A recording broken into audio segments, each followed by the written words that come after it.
Selamat petang Tribuners, Anda sedang menyaksikan live update petang Tribun News edisi Selasa 12 Juli 2022.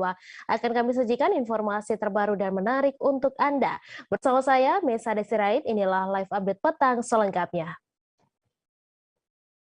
Kasus penembakan Brigadir Nopriansyah Yosua Huta Barat alias Brigadir J oleh Baradae di rumah Kadif Propam Irjen Verdi Sambo berbuntut panjang. Kini Kapolri Jenderal Listio Sigit Prabowo akan dipanggil oleh DPR RI. Hal tersebut disampaikan oleh Ketua Komisi 3 DPR RI Bambang Wuryanto.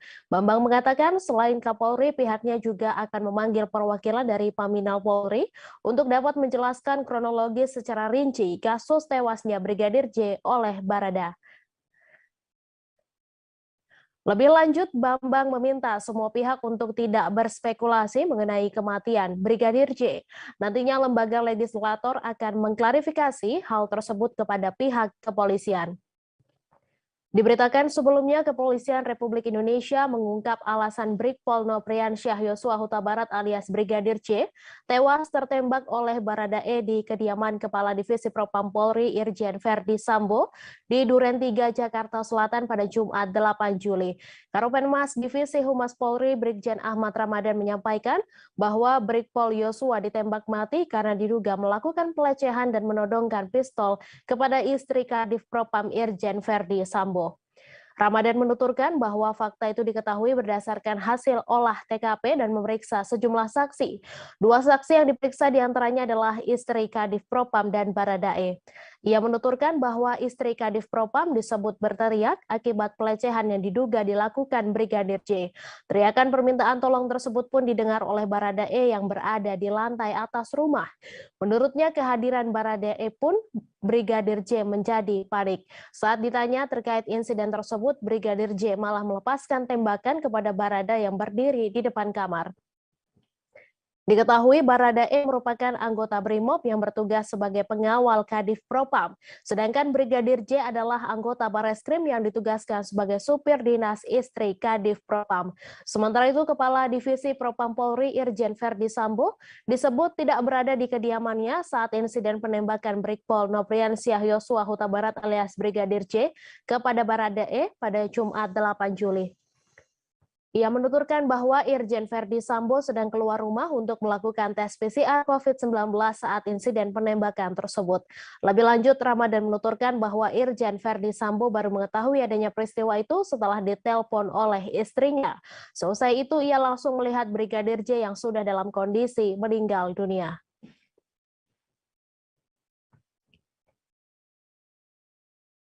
Kasus penembakan hingga tewas Brigpol Nopriansyah Yosua Huta Barat alias Brigadir J menyisakan tanda tanya bagi publik. Brigadir Yosua tewas ditembak rekannya sesama polisi di rumah Kadif Propam Irjen Verdi Sambo pada Jumat 8 Juli pekan lalu. Karopenmas Divisi Humas Polri Brigjen Ahmad Ramadan menyampaikan, Brigadir Yosua ditembak mati rekannya sendiri Baradae karena diduga melakukan pelecehan dan menodongkan pistol kepada istri Kadif Propam Irjen Verdi Sambo di dekat kamar. Tewasnya Brigadir Yosua masih menyisakan luka yang mendalam bagi keluarga korban. Samuel Huta Barat, ayah dari Brigadir Yosua, membeberkan sejumlah kejanggalan dalam kematian anaknya itu. Dikutip dari Tribun Jambi pada Selasa 12 Juli, berikut rangkuman pernyataan pihak keluarga Brigadir Yosua. Fakta pertama saat penembakan, menurut Samuel Huta Barat, tim dari Mabes Polri menyampaikan dalam insiden tersebut, Brigadir J terlebih dahulu mengeluarkan senjata tajam dan menembak secara membabi buta ke arah ajudan Irjen Verdi Sambo yang berada di rumah tersebut. Namun ia mengatakan hingga saat ini pihak kepolisian tidak menyebut pasti siapa yang terlibat baku tembak dengan Brigadir Yosua. Bahkan ia juga merasa janggal dan bertanya terkait kondisi orang yang terlibat baku tembak dengan Brigadir Yosua tersebut. Fakta kedua soal CCTV di rumah. Samuel juga meminta pihak kepolisian untuk lebih terbuka dan memperlihatkan CCTV di lokasi kejadian jika memang Brigadir Yosua terlebih dahulu melakukan penembakan. Menurutnya, rumah perwira tinggi seharusnya memiliki CCTV dan pengawasan ketat. Meskipun informasi yang beredar menyebutkan ada CCTV di rumah Irjen Verdi Sambo yang mati alias tidak berfungsi, Fakta ketiga, masalah komunikasi. Samuel juga mengatakan kejanggalan lainnya beberapa jam sebelum kejadian Brigadir Yosua dan keluarganya masih intens berkomunikasi. Saat itu orang tua korban bersama dengan adiknya sedang pulang ke kampung halaman di Balige, Sumatera Utara untuk ziarah. Brigadir Yosua selalu aktif memberi komentar setiap foto yang ia lihat dipost oleh adiknya. Brigadir Yosua seyogyanya ingin ikut pulang ke kampung halaman namun ia bertugas. Saat itu Brigadir Yosua sedang mendampingi keluarga perwira tinggi Polri tersebut ke Magelang. Kemudian berkomunikasi dengan sang ibu, ia akan kembali ke Jakarta. Mereka memperkirakan perjalanan Magelang menuju ke Jakarta sekira 7 jam. Kemudian mereka menghubungi Brigadir Yosua untuk memastikan apakah sudah tiba di Jakarta. Namun saat itu Brigadir Yosua tidak bisa dihubungi dan semua kontak di keluarganya telah diblokir. Tak berselang lama mereka mendapat kabar Brigadir Yosua telah meninggal dunia. Mirisnya informasi tersebut tidak mereka terima langsung dari kepolisian, melainkan dari adik kandung korban yang juga bertugas di Mabes Polri. Tak hanya itu, ia juga mengaku tidak dimintai persetujuan terkait proses autopsi yang dilakukan terhadap anaknya. Ia mendapati Brigadir Yosua sudah dalam kondisi lebam di sekujur tubuh dan luka tembak di dada, tangan, leher, dan bekas jahitan hasil autopsi. Kejanggalan keempat yakni keluarga dilarang melihat jenazah. Menurut Samuel, saat jenazah Brigadir Yosua tiba, pihak keluarga sempat tidak diizinkan untuk melihat atau membuka pakaian korban. Kemudian polisi juga melarang pihak keluarga untuk mendokumentasikan kondisi korban saat pertama kali tiba di rumah duka. Samuel mengatakan jika memang ditemukan kesalahan terhadap anaknya, tidak seharusnya diperlakukan dengan hal tersebut. Kejanggalan kelima, barang bukti dan handphone. Samuel juga mempertanyakan sejumlah barang bukti di lokasi kejadian dan barang-barang milik pribadi korban tidak kunjung diberikan kepada pihak keluarga. Tak hanya itu, bahkan mereka juga mempertanyakan barang lainnya termasuk pakaian korban yang tak kunjung diserahkan. Kemudian Samuel juga menjelaskan sejak Senin 11 Juli malam hingga usai prosesi pemakaman sejumlah handphone keluarga inti diduga diretas. Handphone ibu dan kakak kandung sulung korban tidak dapat digunakan untuk mengakses media sosial dan WhatsApp. Sementara itu, pengamat kepolisian dari Institute for Security and Strategic Studies, Bambang Rukminto menyatakan bahwa perbuatan itu dinilai tidak mungkin dilakukan oleh seorang yang hanya berpangkat brigadir kepada istri Jenderal Bintang 2, apalagi berani melecehkan istri Kadif Propam Irjen Verdi Sambo.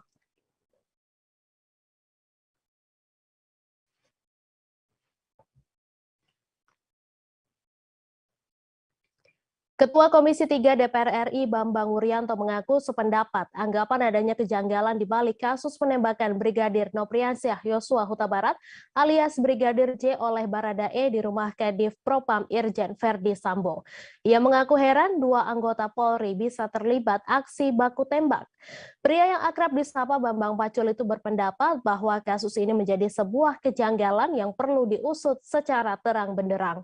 Kendati demikian, menurut Bambang, Komisi 3 DPR RI mendorong instansi kepolisian untuk menuntaskan kasus ini secara transparan. Tujuannya agar kasus tersebut tidak mengundang spekulasi yang berkembang secara liar di tengah masyarakat. Diberitakan sebelumnya, Kepolisian Republik Indonesia mengungkap alasan Brigpol Nopriansyah Yosua Huta Barat alias Brigadir J ditembak mati oleh Baradae di kediaman Kepala Divisi Propam Polri Irjen Verdi Sambo di Duren 3, Jakarta Selatan pada Jumat 8 Juli. Karopenmas Divisi Humas Polri Brigjen Ahmad Ramadan menyampaikan bahwa Brigpol Yosua ditembak mati karena diduga melakukan pelecehan dan menodongkan pistol kepada istri Kadif Propam Irjen Verdi Sambo. Ramadan menuturkan bahwa fakta itu diketahui berdasarkan hasil olah TKP dan memeriksa sejumlah saksi. Dua saksi yang diperiksa diantaranya adalah istri Kadif Propam dan Baradae. Ia menuturkan bahwa istri Kadif Propam disebut berteriak akibat pelecehan yang diduga dilakukan Brigadir J. Teriakan permintaan tolong tersebut pun didengar oleh Baradae yang berada di lantai atas rumah. Menurutnya, kehadiran Baradae pun membuat Brigadir J menjadi panik. Saat ditanya insiden itu, Brigadir J malah melepaskan tembakan kepada Barada yang berdiri di depan kamar. Diketahui Baradae merupakan anggota BRIMOB yang bertugas sebagai pengawal Kadif Propam, sedangkan Brigadir J adalah anggota Bareskrim yang ditugaskan sebagai supir dinas istri Kadif Propam. Lebih lanjut, Ramadan menuturkan bahwa Irjen Verdi Sambo baru mengetahui adanya peristiwa itu setelah ditelepon oleh istrinya lantaran ia sedang tidak berada di rumah saat kejadian. Seusai itu, ia langsung melihat Brigadir J yang sudah dalam kondisi meninggal dunia.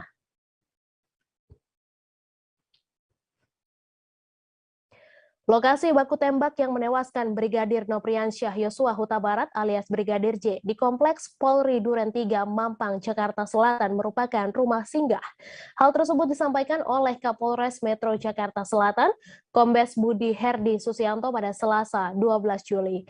Budi menerangkan rumah itu terletak tidak jauh dari rumah asli keluarga Kadif Propam Polri Irjen Verdi Sambo. Budi mengatakan rumah tersebut digunakan untuk tempat isolasi ketika ada anggota keluarga datang dari luar kota. Sambil menunggu hasil tes PCR COVID-19, keluarga Kadif Propam Polri singgah di rumah tersebut. Saat kejadian, istri Irjen Verdi Sambo berada di rumah tersebut. Namun karena lelah dari luar kota, istri Verdi sempat tertidur hingga Brigadir J masuk ke kamar tersebut dan diduga melakukan pelecehan. Budi juga mengatakan bahwa istri Verdi sempat berteriak meminta tolong kepada Baradae. Setelah itu baku tembak terjadi hingga Brigadir J tewas terkena 5 tembakan dari Baradae. Sebelumnya Karopenmas Divisi Humas Polri Brigjen Ahmad Ramadan mengungkapkan Brigpol Yosua ditembak mati karena diduga melecehkan dan menodongkan pistol kepada istri Kadif Propam Irjen Verdi Sambo pada Jumat 8 Juli. Ramadan menuturkan fakta itu diketahui berdasarkan hasil olah TKP dan memeriksa sejumlah saksi. Ia menuturkan istri Kadif Propam disebut berteriak akibat pelecehan yang diduga dilakukan Brigadir J. Teriakan permintaan tolong tersebut pun didengar oleh Baradae yang berada di lantai atas rumah. Saat ditanya terkait insiden tersebut, Brigadir J malah melepaskan tembakan kepada Barada yang berdiri di depan kamar.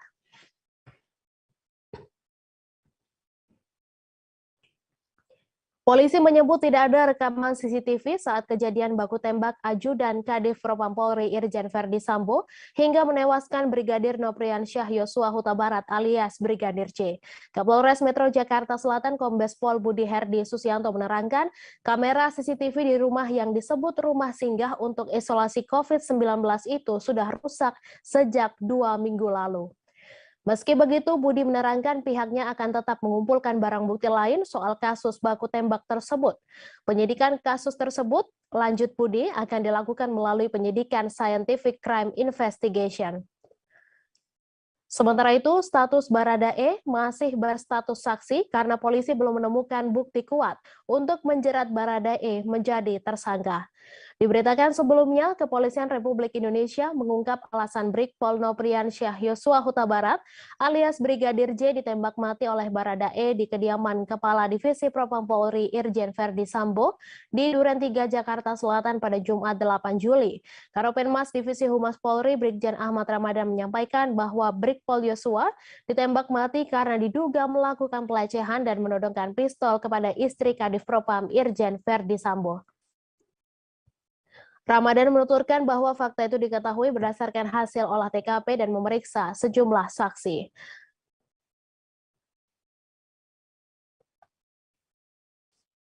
Kepala Divisi Propam Polri Irjen Verdi Sambo disebut tak berada di kediamannya saat insiden penembakan Brigpol Nopriansyah Yosua Huta Barat alias Brigadir J kepada Baradae pada Jumat 8 Juli. Ia menuturkan bahwa Irjen Verdi Sambo sedang keluar rumah untuk melakukan tes PCR COVID-19 saat insiden penembakan tersebut. Lebih lanjut, Ramadan menuturkan bahwa Irjen Verdi Sambo baru mengetahui adanya peristiwa itu setelah ditelepon oleh istrinya. Seusai itu, ia langsung melihat Brigadir J yang sudah dalam kondisi meninggal dunia. Keluarga berduka atas kematian tragis Brigadir Nopriansyah Yosua Huta Barat alias Brigadir J di rumah dinas Kadif Propam Polri Irjen Verdi Sambo di Jakarta pada Jumat 8 Juli. Ayah korban Samuel Huta Barat mengatakan putranya itu meninggal dengan 4 luka tembak dan beberapa luka senjata tajam saat terjadi insiden baku tembak dengan Baradae. Samuel pun mengatakan jika memang benar anaknya bersalah, maka tidak seharusnya diperlakukan seperti itu. Samuel juga meminta Kapolri Jenderal Listio Sigit Prabowo untuk memberi perhatian khusus atas kasus tersebut. Salah satunya dengan membentuk tim khusus atas kasus penembakan Brigadir J. Sebelumnya, Samuel juga berharap aparat kepolisian transparan dan profesional dalam melakukan penyelidikan, termasuk mengungkap fakta dalam rekaman CCTV. Samuel mengatakan polisi juga menjelaskan soal sederet kejanggalan yang dialami keluarganya pasca insiden itu. Menurut Samuel, semenjak pagi tadi, anak dan istrinya mengalami peretasan di handphone pribadi, di mana handphone milik anak dan istrinya tidak dapat digunakan untuk berkomunikasi maupun membuka media sosial. Diberitakan sebelumnya, Kepolisian Republik Indonesia mengungkap alasan Brigpol J ditembak mati oleh Baradae di kediaman Kepala Divisi Propam Polri Irjen Verdi Sambo di Duren 3, Jakarta Selatan pada Jumat 8 Juli. Karopenmas Divisi Humas Polri Brigjen Ahmad Ramadan menyampaikan bahwa Brigpol Yosua ditembak mati karena diduga melakukan pelecehan dan menodongkan pistol kepada istri Kadif Propam Irjen Verdi Sambo.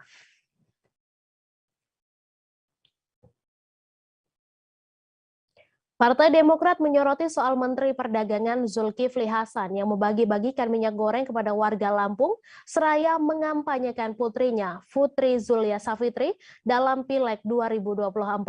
Menurut Deputi Bapilu DPP Partai Demokrat Kamhar Lakumani, apa yang dilakukan Zulhas sangat tidak patut dan hal tersebut sangat disayangkan. Ia yakin publik telah membaca tindakan Zulhas sebagai penyalahgunaan kekuasaan karena mendahulukan kepentingan pribadi di atas tugas. Mengingat minyak goreng merupakan komoditi sensitif yang saat ini tengah ditangani Kementerian Perdagangan. Meski demikian, Kamhar melanjutkan apa yang dilakukan Zulhas sejatinya tidak berbeda dengan yang dilakukan Presiden Jokowi terhadap anak dan menantunya. Namun menurut Kamhar, Zulhas menggunakan tangannya sendiri, sementara Jokowi menggunakan tangan yang membantunya. Karena itulah ia menyarankan agar Zulhas fokus mengatasi persoalan minyak goreng bukan hanya pada harga dan ketersediaan minyak goreng. Misalnya soal harga tandan buah sawit yang anjlok yang sangat memukul petani sawit. Ia juga mengatakan sebaiknya Zulhas fokus memperbaiki kesalahan kebijakan pemberhentian ekspor beberapa waktu lalu yang telah berimbas kepada para petani sawit. Sebelumnya, video Menteri Perdagangan Zulkifli Hasan membagikan minyak goreng gratis dan meminta anaknya, Putri Zulia Savitri, dipilih saat pemilu menjadi kontroversi. Video viral yang dimaksud menampilkan Zulhas bersama putrinya, Putri, hadir dalam suatu acara. Zulhas menyampaikan sambutan di hadapan ibu-ibu yang hadir dalam acara tersebut. Zulhas berinteraksi dengan ibu-ibu yaitu minyak kita.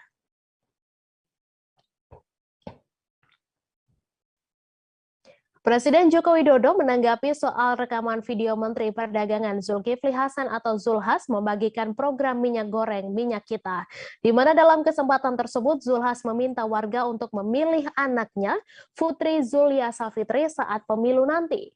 Jokowi mengungkapkan menteri yang berada di dalam kabinetnya harus fokus untuk bekerja. Sementara khusus untuk Zulhas, Jokowi mengatakan tugas utama Menteri Perdagangan saat ini adalah menurunkan harga minyak goreng. Tak hanya mengingatkan Zulhas, Jokowi juga mewanti-wanti kepada menteri lain khususnya di sektor energi dan pangan agar fokus bekerja. Diberitakan sebelumnya, beredar video di media sosial Twitter pada Senin 11 Juli yang berisi Zulkifli Hasan sedang membagikan minyak goreng minyak kita gratis di mana merupakan program dari Kementerian Perdagangan.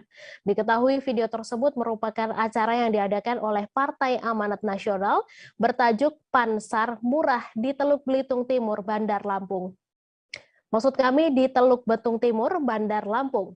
Potongan video itu memperlihatkan Zulhas tampak disambut meriah oleh warga setempat. Kemudian Zulhas mengatakan minyak goreng yang berasal dari program Kemendak itu dijual dengan harga Rp10.000 untuk 2 liter. Hanya saja Ketua Umum PAN itu justru meminta warga yang datang untuk tidak perlu membayar minyak tersebut. Hal itu lantaran anaknya, Putri Zulia Savitri yang telah membayar seluruh minyak itu. Meminta warga agar Putri ketika pemilihan kepala daerah nanti.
Sebagai informasi, Putri merupakan calon legislatif DPR RI daerah pilihan Lampung 1 yang meliputi Lampung Selatan, Bandar Lampung, Metro Pesawaran, Pringsewu, Pesisir Barat, Tanggamus, dan Lampung Barat.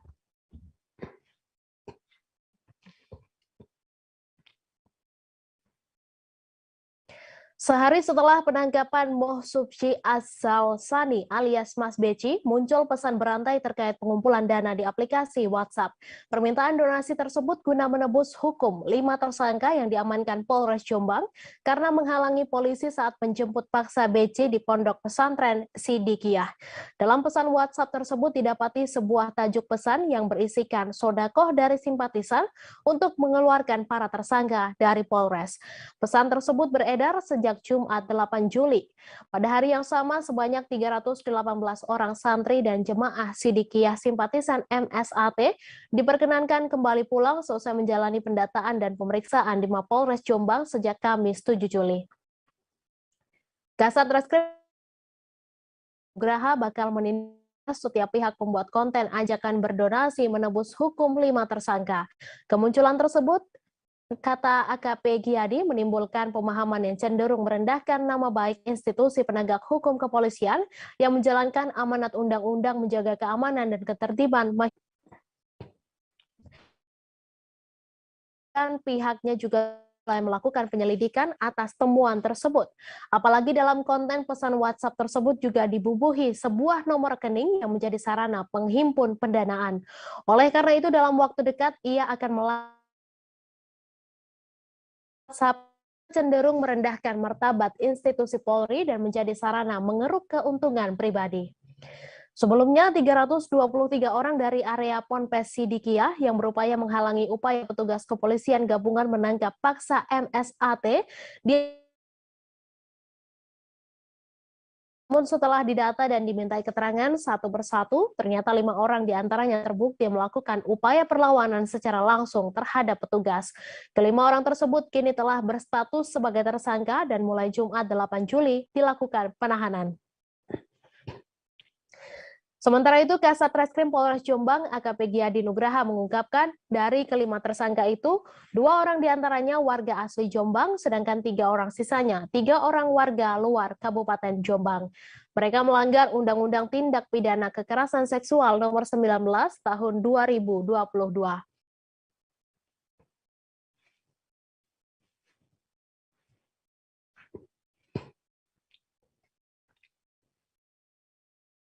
JE, tersangka kasus kekerasan seksual siswi di SMA Selamat Pagi Indonesia, Kota Batu, Jawa Timur, ditangkap pada Senin 11 Juli.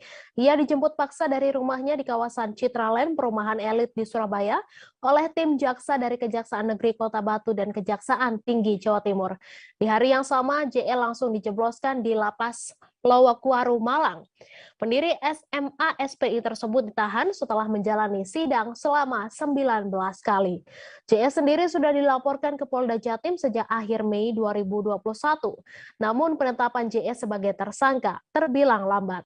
Polda Jatim baru menetapkan JS sebagai tersangka pada Agustus 2021 atau 57 hari setelah laporan masuk. Walaupun sidang sudah menjalani sidang belasan kali sejak Januari 2022, JE tidak kunjung ditahan. Disebutkan alasan JE tidak ditahan karena dianggap kooperatif. Tak ditahannya JE Perlindungan Anak PA Aris Merdeka Sirait kecewa. Ia bahkan sempat adu mulut dengan tim kuasa dakwa dalam sidang pada Rabu 6 Juli di Pengadilan Negeri Kota Batu. Sementara itu, Jaksa Penuntut Umum Edi Sutomo mengatakan terdakwa tidak ditahan karena hal tersebut adalah keputusan Majelis Hakim. Terkait penahanan JE yang baru dilakukan, Kepala Kejaksaan Tinggi Jatim, Mia Amiati mengatakan di masa persidangan, penahanan bukan wewenang kejaksaan, melainkan wewenang Majelis Hakim. Ia menjelaskan sudah 2 kali melayangkan surat permohonan kepada Majelis Hakim agar JE ditahan. Surat tersebut diajukan pada April 2022 dan awal Juli 2022. Selain itu, Mia Amiati mengatakan JE kerap mengintimidasi saksi korban dalam proses persidangan. Berdasarkan laporan Jaksa Penuntut Umum dari Kejaksaan Negeri Kota Batu, pihak JE mengintimidasi para saksi korban dengan iming-iming akan memberi fasilitas tertentu. Akibatnya ada beberapa orang tua saksi korban memilih tidak menghadirkan putrinya ke persidangan untuk bersaksi. Total ada 9 saksi korban yang dihadirkan jaksa dalam persidangan. Permohonan penahanan tersebut baru dikabulkan oleh majelis hakim dengan munculnya penetapan majelis hakim pada Jumat 8 Juli. Surat penetapan tersebut menjadi dasar penangkapan JE oleh tim kejaksaan di rumahnya di Surabaya pada Senin siang. Penangkapan JE menurut Mia sempat diwarnai penolakan oleh keluarganya. Hal senada juga disampaikan oleh juru bicara Pengadilan Negeri Malang kelas 1A Muhammad Indarto. Ia mengatakan bahwa penahanan sepenuhnya merupakan kewenangan dari majelis hakim. Salah satu JPU Kejaksaan Negeri Kota Batu, Edi Sutomo mengatakan sebelumnya telah ada pengajuan permohonan surat dari berbagai pihak, di antaranya dari LPSK, kemudian dari JPU sendiri, dan terduga korban berinisial SDS. Selain itu, menyesuaikan dengan pasal 2 Undang-Undang Nomor 48 Tahun 2009 tentang kekuasaan kehakiman.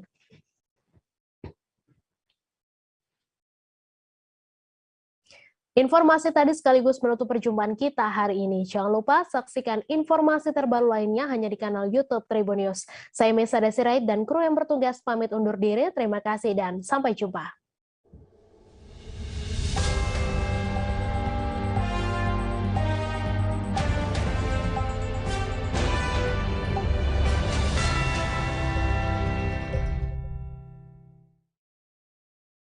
Jangan lupa like, subscribe, dan share ya!